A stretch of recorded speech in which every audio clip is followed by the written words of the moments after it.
Muito bem, estamos recebendo aqui nos nossos estúdios o Dr. Carlos Watanabe, ele que é médico urologista da clínica Veridium.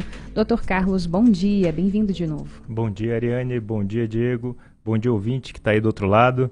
É um prazer estar aqui com vocês de novo. Prazer é todo nosso. E hoje a gente conversa sobre um assunto que está muito em voga aí, que são os cigarros eletrônicos. Houve, inclusive, na última semana, uma discussão lá no Senado. A Comissão de Assuntos Especiais fez uma audiência pública para debater o comércio de cigarros eletrônicos, a eventual necessidade de uma regulamentação, já que hoje a venda é proibida pela Anvisa no nosso país. Agora, falando da saúde, os danos são muitos, né? Aquela história que a gente ouvia lá atrás de que talvez eles poderiam ser uma boa alternativa, inclusive, para os cigarros convencionais, já caiu por terra. Correto, Ariane. Então a gente sabe, né, que um dos discursos iniciais realmente, quando começaram a ser comercializados os cigarros eletrônicos, principalmente nos Estados Unidos e na Europa, é que seria um auxiliar no combate ao tabagismo. Então, como uma alternativa realmente para você tentar tirar os malefícios de um cigarro comum, com os derivados do alcatrão, os derivados da queima do tabaco, e você utilizar um dispersor somente de nicotina, que é aquela substância que é a principal responsável realmente por você ter a dependência química do paciente que realmente usa o cigarro. E a gente vê que, na verdade, a gente tem um mecanismo inverso. Hoje em dia a gente tem uma disseminação cada vez maior do cigarro eletrônico e ele serve de entrada para realmente o paciente acabar utilizando, o usuário acabar utilizando outros tipos de derivado do tabaco. O que é o cigarro eletrônico, doutor? Assim, eu confesso a vocês que eu fui descobrir isso muito recentemente, vocês acreditam? Eu ouvi o pessoal falar, o pessoal tá fumando um pendrive ali, né? Se brincava assim, depois em shows, nas entradas de show, o pessoal oferecendo pod, eu não sabia o que era esse tal desse pod. Tem outros nomes, que outros nomes tem? Vape, né? E aí, enfim, virou uma febre mesmo. E o negócio é cheiroso, né, doutor? Correto. Tem um cheiro ali, até agradável, um cheiro gostoso. O que é ali? Qual é o mecanismo desse cigarro eletrônico? Pois é, isso é bastante interessante, Diego, porque ele tira até aquele estigma do cigarro comum. Então, o cigarro comum é feito pela combustão, você queima. Então, você queima ali o cigarro, você queima ali o tabaco e gera aquela fumaça com os derivados que você inala. No cigarro eletrônico, você usa um dispositivo eletrônico que tem uma bateria, ele tem ali um vaporizador, então você aquece o líquido que vem num cartucho e você consegue inalar aquela substância. E no caso, teoricamente, você só realmente aqueceria o líquido, ou realmente pode usar até uma cera, que você utiliza ali e dispersa somente a nicotina. Mas a gente sabe que vem com aromatizante, vem com glicerol, vem com outras substâncias que têm um potencial maléfico também. Ô, doutor, já tem uma doença nominalmente ali usada e catalogada, associada ao uso específico do cigarro eletrônico? Existe, até uma coisa recente, né? Então, anteriormente a gente achava que inalar aquela substância nicotina ali não teria efeitos maléficos, aquele aerossol para o pulmão, assim como o cigarro comum tem, né? Porque não é uma queima, na verdade, que você faz, você somente aquece. Mas hoje em dia já existe uma entidade chamada EVALI, que é, na verdade, uma doença pulmonar relacionada ao uso do cigarro eletrônico. Então, recentemente, em 2020, a gente saiu uma pesquisa em que se levantou o CDC nos Estados Unidos, o Centro de Controle de Prevenção e Diagnóstico de Doenças, levantou nos Estados Unidos a incidência dessa doença. Então, muitos pacientes acabam tendo problemas respiratórios graves, inclusive com internação em UTI, por conta do uso do cigarro eletrônico. Isso foi feita essa associação direta, não está relacionada com pneumonia, não está relacionada com outras doenças respiratórias, é realmente provocada pelo composto do cigarro eletrônico. E muitas vezes isso está relacionado com a manipulação do cartucho. Então imagina, você consegue alterar aquele cartuchozinho que tem com produtos que não são aqueles indicados pela empresa que produz o cigarro eletrônico. Então muitas vezes você consegue pegar aquilo ali, acabou o cartucho, você substitui por outras substâncias e até por derivados canabidiol. E quando você faz esse processo em casa, isso pode ser um problema mais sério ainda. Então tem uma série de vídeos na internet que ensina os adolescentes, os jovens, enfim, o usuário do cigarro eletrônico a manipular esse cartucho e colocar o que quiser lá dentro. Gente, então isso é um grave problema. De acordo com a Organização Mundial da Saúde, o OMS, cerca de 70%, ou seja, 7 em cada 10 usuários de cigarros eletrônicos têm atualmente entre 15 e 24 anos. De fato, eu nunca vi um senhorzinho ou uma senhorzinha fumando cigarro eletrônico, né? Uma coisa Quais são os riscos desse uso permanente por muito tempo, doutor? Porque às vezes a pessoa fuma numa festa, fuma quando vai beber e acha que não tem problema. Uma vez por semana, 2 vezes por mês. Qual o risco enfim, da periodicidade do uso do cigarro eletrônico? Muito bem, então a gente sabe aí que a longo prazo o cigarro, isso a maioria dos nossos estudos com o uso crônico é realmente mais conhecido com o cigarro comum. Mas já existem estudos mostrando que o uso cotidiano desse cigarro pode levar a essa lesão pulmonar que eu falei para vocês. Então assim, se você utiliza isso de forma rotineira, você expõe o seu pulmão a esses aerossóis, provoca uma lesão pulmonar aguda. Então, em torno de 30% dos pacientes dos usuários que utilizam esse cigarro eletrônico podem ter danos graves ao pulmão. E, além disso, a gente sabe que o uso intensivo da nicotina leva ao aumento da pressão arterial, endurecimento das artérias, então provoca ali alguma rigidez nessas artérias e provoca dano às artérias do coração, do pulmão, enfim, de várias regiões do corpo. E a gente sabe também que isso pode levar à alteração da memória e da atenção.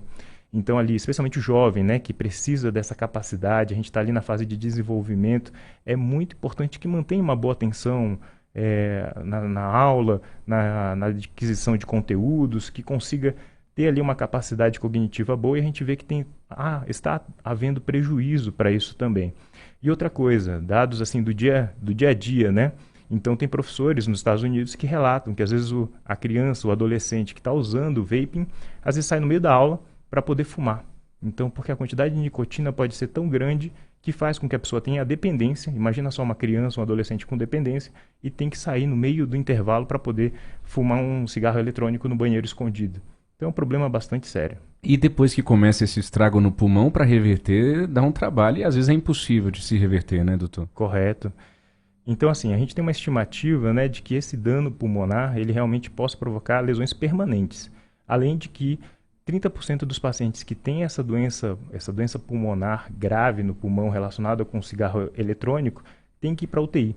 7% dos pacientes, naquela grande série que foi estudada pelo CDC, tiveram que ser entubados. Então imagina só, isso num contexto que a gente acabou de viver o Covid, você ter uma outra doença com esse impacto é realmente uma coisa assustadora. É realmente.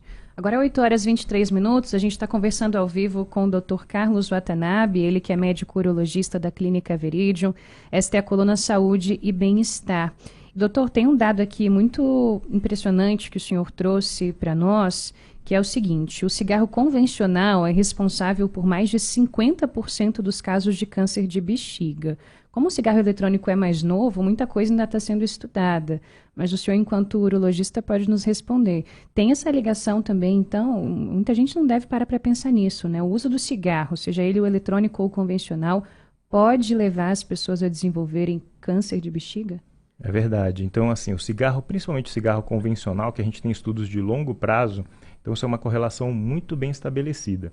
Então, o cigarro convencional, ele provoca aí câncer de laringe, câncer de faringe, que é bem conhecido, câncer de pulmão, mas a gente sabe também que o cigarro aumenta a incidência de câncer de bexiga, por exemplo, em 3 a 11 vezes em relação à população que não fuma.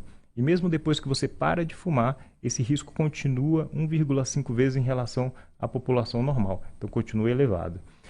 Os pacientes que têm câncer de bexiga, por exemplo, geralmente só desenvolvem isso em torno da 6ª, 7ª década de vida. Então é necessário uma exposição bem prolongada. O que acontece? Você fuma, você elimina os produtos de degradação do tabaco, da nicotina na urina, e isso vai acumulando. Nossa bexiga é um reservatório. Então a urina fica parada ali durante um certo tempo. Então aquilo ali vai acumulando e vai danificando a parte mais interna da bexiga. Isso facilita o surgimento de mutações naquela região, naquelas células, e faz surgir os tumores a longo prazo. Então a gente sabe que é um problema muito sério o câncer de bexiga, é o 4º tipo de câncer mais comum na urologia, provoca sangramento, confunde muita gente com infecção urinária, e na verdade o paciente já tem irritação na urina e acha que é normal do envelhecimento, e não é. E isso é um problema muito sério, porque a nicotina, o cigarro eletrônico, a gente não tem estudos de longo prazo ainda, é uma coisa muito nova. Se você pensar, o primeiro cigarro eletrônico foi desenvolvido pelas empresas pequenas em torno de 2003 a 2006. Hoje em dia, a gente tem o que aí de segmento em torno de uns 15 anos, 20 anos no máximo. Então é necessário aí, realmente a gente ter estudos de longo prazo para saber qual é o impacto disso na bexiga dos pacientes e nos rins também. Que os rins também produzem a urina, eliminam a urina e, claro, também podem ser vítimas de câncer relacionado com o uso de cigarro. E uma grande tristeza que aumenta a preocupação em relação aos cigarros eletrônicos é porque a gente já estava vindo numa cultura tão bem desenvolvida, né, doutor, de encarar o cigarro, o tabagismo de uma outra maneira, né? A minha geração aí cresceu com os pais fumando dentro de casa muitas vezes, aquela coisa muito, enfim, todo lugar onde você ia tinha alguém fumando cigarro. A gente passou por um processo até mesmo de mudança cultural, de mudança de hábito muito forte, muito intensa nos últimos anos, com o fim das propagandas na televisão, desculpa, e agora a gente vê os cigarros eletrônicos voltando e vindo com tanta força, que é isso que o senhor nos alerta, né, doutor? Muitas vezes a pessoa não fuma, não tinha nenhum contato mais com nenhuma forma de tabaco, começa pelo cigarro eletrônico, daqui a pouco já está fumando um cigarro normal que nunca nem pensou em fumar, né? E aí a coisa volta tudo de novo. Exato, e essa é uma estratégia antiga, né, Diego? Então a gente sabe que gerações atrás, a gente tem documentários sobre isso, né? Nossa geração assistiu isso de perto, então a gente via que aquele cowboy da Marlboro que fumava, que era o estilo de vida interessante, legal, bacana, na verdade morreu de câncer de pulmão. Então a gente vê aí uma mudança de hábitos ao longo do tempo. Na minha geração, meus professores contavam que na faculdade todo mundo fumava, na faculdade de medicina, fumava dentro da sala de aula, tem fotos disso. Caramba. E aí a nossa geração já pegou uma fase em que, poxa, isso era ruim, a gente era geração saúde, uma coisa diferente, vamos restringir o cigarro. E a gente venceu. Aqui no Brasil a gente tem uma política realmente que mudou realmente o perfil dos usuários de tabaco. Hoje em dia a gente tinha alerta sobre isso e tudo mais. Mas, por exemplo, se a gente vê os cigarros de quarta geração, que são os Juuls, que são muito conhecidos. Daqui a pouco o pessoal vai saber mais a respeito disso aqui no Brasil, porque vai ter documentário de Netflix, enfim, falando sobre esse tema. Mas lá fora, na Europa, você vê grandes campanhas publicitárias com grandes estrelas, celebridades, utilizando cigarro eletrônico, como aquele cowboy da Marlboro que a gente via antigamente. E isso aí é uma mudança de paradigma que não deveria acontecer. É uma mudança ruim. É tipo assim, a gente conseguiu reverter e aí agora estamos regredindo. Doutor, 8 horas e 28 minutos, já caminhando aqui para o final da nossa conversa, eu imagino que muitas das pessoas que estejam nos ouvindo ou já experimentaram o cigarro eletrônico, ou estão, ou conhecem quem esteja, enfim, usando com bastante frequência, ouvindo essa conversa da gente aqui, todos os riscos. Vamos voltar para aquele clichê que é sempre importante. O que fazer? Qual seria o primeiro passo para quem está querendo largar esse vício? Porque, de fato, é um vício. A nicotina pode causar tanta dependência quanto o crack, por exemplo. É bem assustador. O que pode ser feito? Então, isso é muito importante. Se você nota que realmente tem alguém próximo que está tendo dificuldade, a gente sabe como é que é difícil, né? A gente conseguir convencer ali a largar de utilizar e tudo mais. Eu acho que acesso à informação é fundamental. Hoje em dia a gente tem muito conteúdo online falando a respeito sobre o tema. Tem documentários saindo a respeito, já tem vários documentários sobre isso. Vai sair em grandes plataformas de streaming também.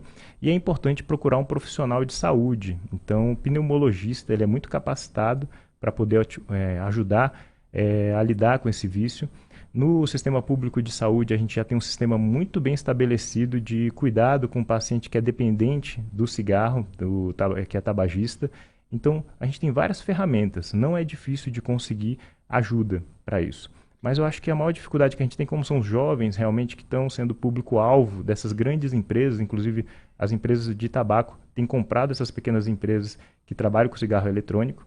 Então a gente tem que tomar muito cuidado e procurar a ajuda de profissionais com experiência nesse tema. É uma indústria forte, muito dinheiro envolvido, né? E um lobby forte também. A gente vai ter que acompanhar isso com muita preocupação. Doutor, para finalizar também aqui da minha parte, já existem estudos que também associam o cigarro eletrônico, assim como o tabagismo convencional, à impotência?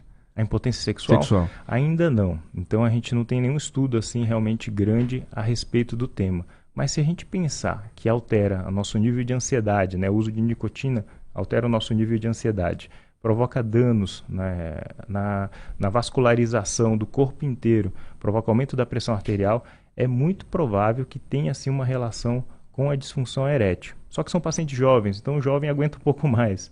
Então esses danos a gente só vai ver realmente daqui a alguns anos, provavelmente. Muito bem. 8 horas e 30 minutos. Esse foi o Dr. Carlos Watanabe, médico urologista da Clínica Veridium, batendo esse papo super bacana com a gente sobre os cigarros eletrônicos. Doutor, obrigada por hoje. Seja sempre bem-vindo.